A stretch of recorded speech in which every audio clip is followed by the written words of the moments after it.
Today we're spending some time at VW Northcliffe and we're going to have a conversation about the all-new 2025 Golf 8.5 TSI. The people's car without the people's price tag. Oh yes, I said it. This is the mid-cycle refresh of VW's best-selling hatchback, a vehicle preceded by 51 years of legacy. So let's unpack whether it lives up to the appeal and charm of its forefathers. So over the next 12 or so minutes, we'll uncover everything you need to know about the mild update, together with its pricing and cost of ownership. In South Africa, the 8.5 TSI is currently available in 4 trims, all of which are powered by VW's familiar 1.4-litre turbocharged 4-cylinder TSI engine, which produces 110 kilowatts and 250 newton meters of torque. Power is sent to the front wheels through an 8-speed automatic gearbox, not a DSG. Now we've seen this engine in multiple VW products, including the Tiguan, which feels sluggish when fully loaded, but I would imagine that it's much lighter on its feet in this particular configuration. It will accelerate from 0 to 100 kilometers per hour in a claimed 8.5 seconds. Fuel economy is rated at 6.3 liters to the 100. Now back to the trims. You get the Life, which is the base model and comes as standard with cruise control, 16-inch alloy wheels and 10-color ambient lighting. A step above that is the Life Plus, which introduces moderate upgrades including a rear-view camera and 30-color ambient lighting. A step above that is the R-Line, which comes as standard with the R body kit, park distance control and 17-inch alloy wheels amongst other features. And finally then, the final boss, for now until the GTI joins us in Q3, is the R-Line Plus, which is the model that we're reviewing today and comes equipped as standard with all of the equipment that you're seeing in front of your screen. So let's have a conversation about it. First off, the facelift brings subtle but distinctive changes. Up front, you get IQ Matrix LED headlights with active high beam functionality, which are more angular than the model it replaces, together with an illuminating VW logo in the grille that animates on lock and unlock. The R-Line bumpers are sportier with larger air intakes and gloss black trim, which contrasts beautifully to the pure white exterior paint color finish. On the sides, you get R side skirts, R badging, and 18-inch alloy wheels, which are reminiscent of a wind farm, which I'm not a fan of, but you can upgrade these to 19-inch alloy wheels, which I'm not a fan of. I mean, VW is known for some of the best alloy wheel designs globally, so I know they're more capable than this. It's not all doom and gloom though, because my favorite angle of the Golf is the rear 3/4 view. They've been nailing this for decades and it looks absolutely sublime. Speaking of the rear, let's turn this baby around and discuss that in more depth. Now there's no guarantee that I'll have this on test, but my initial thoughts are that the driving position is absolutely bang on. I can sit really low and the steering wheel feels good to the touch.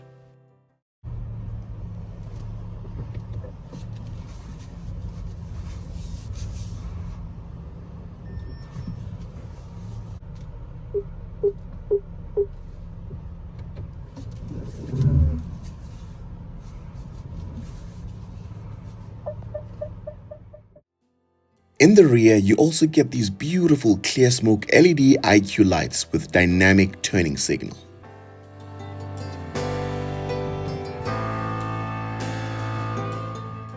I hereby unleash Optimus Prime. The rear diffuser is completely flush this time around with no fake exhaust exits, unlike the pre-facelift Golf 8, which is a nice touch. VW finally listened. The boot is a usable square shape with a wide opening and comes with 381 liters of capacity. You also get through loading for your golf clubs. Under the boot cover is where you'll find the Space Saver spare wheel, and I like the fact that the boot cover is equipped with a grab handle that you can use to lift it up. Regrettably, the tailgate is not electric, so it will require a bit of maneuvering up and down.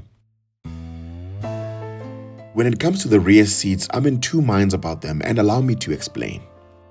On the one hand, the Vienna leather makes for a very luxurious place to be for your rear occupants. It is also well appointed in the rear cabin with a center armrest and 2 cup holders. You also get these touch haptic climate controls and 2 USB ports, together with ISOFIX anchor points for that equally as expensive baby seat.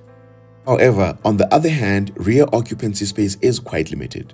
I'm 1.78 meters tall and my knees touch the driver's seat in my driving position. But then again, that's what a Tiguan is for if rear interior space is priority. Up front, the dual cockpit layout with a 10-inch digital instrument cluster and a massive 12.9-inch Discover Pro touchscreen is an optional extra for the price you're seeing on your screen. All of the surfaces that are close to the touch are covered in soft-feeling plastics.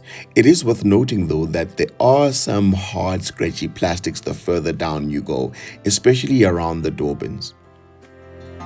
For a change, you now get real buttons on the leather-wrapped steering wheel to control functions such as cruise control. Let's hope they've done away with the touch haptic stuff for good. You also get this lovely R badge. The customizable instrument cluster has a bright and legible display. To the right of that are the vehicle's light switches. The center console is a clean, minimalist design that houses the start-stop button, gear selector, and electronic parking brake button, wrapped in gloss black. While it does look good, it scratches quite easily and the shine fades over time. You also get a wireless charger with 2 USB-C ports, 2 cup holders, and decently sized door bins. The cubby hole is beautifully damped when opening, and you have additional storage under the armrest. Another must-have optional extra is the infamous panoramic sunroof with slide and tilt function. Prices on your screen. Now, if you think this is not a panoramic sunroof, go and fight with VW, not the comment section. A Golf without a sunroof, ibangatuli police, so please do yourself a favor and just get the sunroof. Anyone who's seen my reviews knows I'm a sucker for black roof lining, so this is a really nice touch. R-Line Plus comes as standard with the Vienna leather package, which includes electrically adjustable heated front seats with memory function and an integrated headrest that is reminiscent of the Golf 8R and GTI. I wish the seats were black though. When it comes to the infotainment system, virtually all of the vehicle's functions are now controlled through this 12.9-inch bad boy. And you know what? I think there's a level of sophistication that physical buttons had, which technology cannot replicate. Amongst other features embedded in here, you get your aircon controls. By the way, this vehicle comes with 3-zone climate control. Additionally, you get wireless Apple CarPlay and Android Auto, both of which I couldn't demonstrate effectively due to time constraints. You also have your drive mode selector, which you can toggle through between Eco, Comfort, Sport, and Individual. Individual enables you to set various functions of the vehicle individually as either Eco, Comfort, or Sport. Now coming to the elephant in the room, the price. So the base model, being the Life, kicks off at 580,000 rands, which is really attractive pricing for what you get. But that is only half of the story. Because in order to get this car to look as good as it possibly can be with all of the bells and whistles, you're going to need to spend a lot more. Once you move up the trim levels, things start to get murky rather quickly because this R-Line Plus starts at 688,000 rands before optional extras. The example we're looking at today, as spec'd, crosses the 730,000 rands mark. And so in light of this, I spec'd 3 German hatchbacks in a similar manner to the Golf just to see how far apart they'd actually be in price. For starters, the new Audi A3 35 TFSI now comes as standard with the S-Line body trim, which includes a panoramic sunroof amongst other features, all in for 808,000 rands. Up next, I spec'd a BMW 118i with M Sport together with the equipment package and deluxe package. That includes an automated tailgate, panoramic sunroof, and wireless charging amongst other features, which came to a total of 810,000 rands.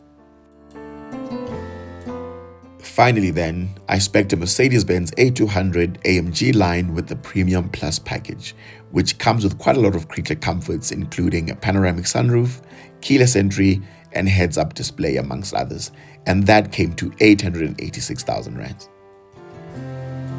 As you can see, barring only the Mercedes-Benz, margins are quite tight and the pricing of the Golf is a lot closer to the other premium German brands than the entry price of 580,000 rands would suggest. I have the same reservations about the VW Touareg as well, because for nearly 2 million rands, there's a plethora of SUVs that you have access to, including but not limited to the BMW X5 and Mercedes-Benz GLE. So I'm not exactly sure what would incentivize me to go for the VW badge for the same price as other brands which are more desirable. Mayiqhamuka GLE now yabona ukuthi yes. So you want me to leave all of that for a VW? Soz. Otherwise, as far as these things go, VW makes great cars that are very reliable. So objectively, I cannot fault them on anything else apart from competing in the incorrect segments. So for now, we'll just say they have a market segmentation crisis more than anything. So using this specific unit on finance, you would pay a monthly installment of 13,943 rands at the current prime interest rate of 11% per annum. Insurance is risk profile dependent and the cheapest quote I found was 1,975 rands. A full tank of petrol will cost you 1,081 rands at the current inland price of 95 unleaded for this 50-litre tank, which would then bring your total cost of ownership to 17,000 rands. That brings me to the end of this review, and if you're in the market for a brand new VW product, head over to VW Northcliffe and ask for Linda. I'll leave her contact details in the description below. She made this review possible, so shout out to her. Thank you for watching, and if you enjoyed this content, don't forget to like, comment, share, and subscribe. Until next time, take care.